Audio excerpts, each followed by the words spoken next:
À 6h15, nous ouvrons le kiosque d'Europe 1. Thomas Soto. Le kiosque d'Europe 1 et toutes ses plumes. Marion Calais pour les régions, Jean-Philippe Ballas pour la presse internationale, Axel de Tarlet, c'est la une de l'Écho, et Eva Roch qui passe sa vie devant la télé. Ça va pas s'arranger, vous allez voir. Bonjour à tous. Bonjour Thomas. On commence avec vos quotidiens nationaux. L'Opinion se met en phase avec les températures quasi hivernales que l'on connaît depuis quelques matins et titre « François Hollande, c'est déjà Noël ». Désormais en campagne, le président vient d'annoncer que le temps de la redistribution promis en début de quinquennat était arrivé, écrit l'Opinion. Problème, il n'a pas les moyens de sa générosité. Du coup, le talentueux dessinateur CAC a croqué le chef de l'État devant un vieux quignon de pain et il est en train de lire avec un air très perplexe la multiplication des pains dans l'Évangile. Ce sourire mis à part, le sujet qui inquiète ce matin concerne la cité syrienne de Palmyre, aux mains de l'État islamique, comme le titre Le Monde. Palmyre devenu trésor de guerre en une de Libération. Direct Matin constate que Daesh et Al-Qaïda tiennent désormais plus de la moitié du pays et se demande si ce n'est pas la Syrie tout entière qui serait en train de tomber entre les mains des djihadistes. Aujourd'hui en France, nous apprend en page intérieure que le crime rapporte 10 millions d'euros à l'État chaque année. C'est le montant de la vente des biens saisis. Ça peut être des appartements, des grosses voitures ou, plus discret mais pas forcément moins rentable, des montres de luxe. Et puis les Échos nous annoncent que TF1 met un point final à la parution papier du quotidien gratuit Métro News. À la rentrée, Métro News ne sera plus disponible que sur Internet en cause des rentrées publicitaires déclinantes. 60 postes sur une centaine devraient être supprimés. À la une des régions, Marion Calais, quelles sont les unes les plus marquantes dans la presse quotidienne régionale ce matin? Une femme à la une du Républicain Lorrain, Christiane Taubira, qui vient clôturer aujourd'hui à Metz un challenge sportif entre jeunes initié par la protection judiciaire de la jeunesse. L'occasion pour la garde des Sceaux de répondre aux critiques dont elle est l'objet, notamment sur son supposé laxisme. Un mantra pour plateau télé, jamais argumenté, dit-elle. Un face-à-face dans la montagne qui revient sur le débat d'hier sur Europe 1 entre Najat Vallaud-Belkacem et Bruno Le Maire. Tous deux apparaissent dans un dessin de 2 lignes, chacun devant un tableau noir sur lequel est inscrit « Réforme du collège pour elle ». Retrait de la réforme pour lui. Des touristes pistés dans la Provence. Les 2 millions de promeneurs annuels des Calanques sont systématiquement géolocalisés pour mieux les contrôler et ainsi éviter, nous dit la Provence, la surfréquentation. L'histoire du jour est celle d'une petite mise et d'un gros coup de chance. C'est dans le Midi Libre. Et c'est le plus gros gain de l'histoire des paris sportifs du PMU depuis que le site pmu.fr a été lancé. 198 272 € et 35 centimes. Voilà ce qu'a empoché. C'est important. Voilà ce qu'a empoché une quinquagénaire qui vit près de Perpignan. Ce qui est incroyable, c'est sa mise de départ. Si je vous dis qu'elle est 2 millions de fois inférieure à son gain. Alors attendez, Axel de Tarlet, sachant que j'ai gagné 198 000... Je triche, c'est sur Twitter, je vois ce qu'elle a misé. 10 centimes, exactement. C'est incroyable. Mais on peut miser oui. 10 centimes. Alors en fait, c'est ça qui est dingue. Cette joueuse régulière, visiblement assez raisonnable, puisqu'elle fait toujours de petites mises, choisit systématiquement les paris combinés. C'est-à-dire qu'en fait, elle choisit 15 matchs de foot et elle va miser une petite somme c'est sur du foot, c'est pas du ce cheval, package. C'est PMU mais c'est du foot. Voilà, c'est du foot, exactement, puisque c'est le site de paris sportifs ouvert à tous les sports désormais. Donc elle choisit ce package, elle choisit ses matchs.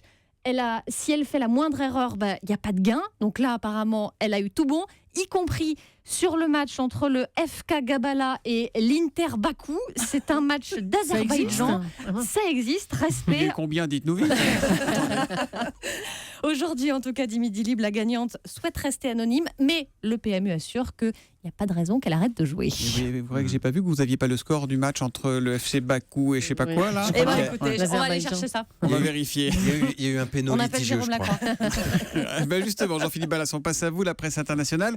Ce matin, vous nous emmenez aux États-Unis avec une nouvelle qui va intéresser les angoissés de l'examen du permis de conduire et ils sont nombreux. Oui, j'ai lu ça dans le très sérieux Washington Post. Une petite révolution sur la côte Est, l'État du Maryland, où depuis cette semaine, écoutez bien, l'épreuve du créneau a été supprimée. Fini donc le regard inquiet dans le rétro, les mains moites, la tête qui tourne dans tous les sens. L'examinateur ne vous emmènera plus dans cette petite rue piégeuse à la recherche de la petite place où il y a tout juste la place. Officiellement, les autorités disent qu'il y a une autre épreuve similaire et qu'il s'agit donc d'éviter les redondances. Mais dans les auto-écoles, on a une autre explication beaucoup plus simple. Les conducteurs du Maryland sont nuls en créneau. Résultat, un taux d'échec plutôt très élevé au moment de l'examen. des candidats obligés de repasser et une liste d'attente qui devenait de plus en plus longue pour les candidats au permis. Ce serait donc pour éviter les embouteillages, pour désengorger et accélérer un petit peu la procédure. Mais il faut dire que les Américains ont de grosses voitures, c'est pas facile à garer ça. Ah, Madame Auto Plus, tiens. Vous leur trouvez des circonstances atténuantes, c'est Bah gentil, oui. Julie. Non, mais c'est vrai. Ils ont des grosses voitures. Alors, le Post raconte Moins que dans notamment. les années 60, mais toujours, il y en a Elles sont toujours quand même très ouais, grosses. Et il y a notamment la panique d'une jeune femme qui a passé 3 fois l'examen et qu'il avait raté 2 fois, les 2 premières fois à cause du créneau, et qui a quand même cabossé la grosse voiture suédoise, la grosse Saab de son paternel. Sur le site officiel des autorités, ça c'est amusant, il est pourtant écrit que le conducteur doit prendre son temps pour chaque manœuvre. À l'examen, il peut même avoir droit à 3 minutes. 3 minutes, note le Washington Post, qui transpose la scène dans la vraie vie. 3 minutes pour une manœuvre, Il y a bien 3 sûr. morts. Il y a 3 morts. Et si jamais une andouille klaxonne derrière vous, dit le journal, il suffit de baisser la vitre et de lui dire de s'en aller. On imagine la même scène à Paris, 3 minutes pour se garer. Article assez savoureux, assez léger dans le Washington Post. Une petite information internationale. Il y a eu un partout dans le match de foot Exactement. entre. Non. En tout cas, si c'était Voilà. le match du 16 mai, c'était un partout. On laisse rien passer dans le kiosque, on est précis et rigoureux. On est rassurés. Axel de Tarlet, à la une de l'Écho, quand un trader à domicile fait plonger Wall Street, c'est un article à lire dans Le Monde. Et oui, et c'est l'un des plus grands mystères de Wall Street. Le 6 mai 2010, que s'est-il passé ? Eh bien, subitement, en séance, l'indice Dow Jones, donc le plus gros indice du monde, a chuté de 10%. Et on n'avait aucune explication. Ça a l'air de rien, mais quand Wall Street perd 10%, c'est 2500 milliards de dollars Oula. qui partent en fumée. C'est le PIB de la France, hein, le PIB de la France qui disparaît des écrans. Bon, on n'avait a aucune déjà eu un explication. Et un ouf, je sais pas comment c'était. On ça n'avait se aucune terminait. explication. On a longtemps accusé les traders, vous savez, ces robots automatiques, là, ces algorithmes. Et en fait, l'enquête montre que le responsable serait un jeune homme de 36 ans, tout seul dans son pavillon de banlieue à Londres, qui, avec son petit logiciel de bourse, aurait provoqué ce qu'on appelle le crash, le flash crash, le crash éclair. On En va tous y les cas, arriver. il est en prison et il a demandé, donc, et là il y a eu une première audience, il a demandé une libération sous caution, il l'a pas obtenue et c'est lui qui serait responsable de ce crash. Ouais, enfin, ça paraît quand même incroyable, Axel, Alors- qu'un amateur puisse comme ça faire shooter la bourse de New York. C'est ce que dit son avocat. Il dit écoutez, le chapeau est un peu large quand même pour mon petit jeune homme de 36 ans qui s'appelle Navinder Singh Sarao. Donc, en fait, il faisait quand même une technique qui était interdite. Il passait de faux ordres de bourse. Et c'est-à-dire qu'il manipulait le marché. Et ensuite, les robots auraient enclenché et auraient suivi ces faux ordres de bourse. Alors, donc, c'est interdit de manipuler le marché. Néanmoins, ses défenseurs disent écoutez, c'est que votre marché n'est pas solide. Si un jeune de 36 ans peut le faire chuter, réponse en septembre, puisque c'est en septembre qu'aura lieu le procès. Colosse au pied d'argile, les marchés financiers. La preuve encore avec cet Voilà. article dans Le Monde. À la télé, à partir de dimanche, 14h, et pour les 15 jours qui viennent, Roland Garros sur France 2, Baroque. Oui, France Télé d'ailleurs. Silence, en s'il vous mai, plaît. J'en sens prêt. Parlez doucement, comme ils le font à la télé. en mai, fais ce qu'il te plaît et regarde Roland Garros. Ah bah oui. Voilà. C'est la période où, au boulot, on suit quand même en cachette sur nos tablettes les matchs, il faut le dire. Et c'est ce moment si difficile pour tous les bacheliers qui tentent de réviser devant la télévision. D'ailleurs, France Télévisions en a fait le thème de son spot de promotion avec la complicité de Joe Wilfried Tsonga, qui transperce l'écran d'un coup droit et s'adresse aux lycéens.